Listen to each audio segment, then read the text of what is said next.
Hi! Welcome to my channel. నేను మన్నే బాలకృష్ణ. ఈరోజు topic సహజంగా మనం ప్రేరణకు ఎంత దూరంలో ఉంటాము. సహజంగా మనలో ప్రతి ఒక్కరిలో ప్రేరణ మూలం ఉండే ఒక చిన్న జ్యోతి ఉంటుంది. కానీ మన ఆలోచన విధానాలు, పరిసర పరిస్థితులు మరియు వ్యక్తిగత అనుభవాలు ఆ ప్రేరణను ప్రభావితం చేస్తాయి. కొంతమందికి స్ఫూర్తి స్వభావం ఎక్కువగా ఉంటే మరికొందరికి ఆ ప్రేరణను వెలుగులోకి తీసుకురావడానికి అనేక ప్రయత్నాలు అవసరం అవుతాయి.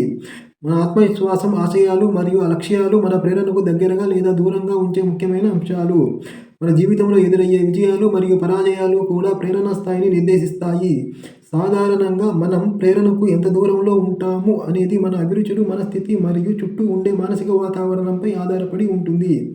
అందుకే మన జీవితంలో ప్రేరణను పోషించుకోవడం, దానిని నిత్య నూతనంగా ఉంచడం మన బాధ్యత. ఆలోచనలు స్పష్టంగా ఉండడం, సానుకూల శక్తులను చేరుకోవడం ద్వారా మనం ప్రేరణకు మరింత చేరువ అవుతాము. ప్రతి మనసులో ప్రేరణకు విత్తనాలు ఉంటాయి. వాటిని మేల్కొల్పడానికి మన ఆశయాలు, ఆచరణలు మార్గదర్శకంగా ఉండాలి. Doctor APJ Abdul Kalam. Subscribe.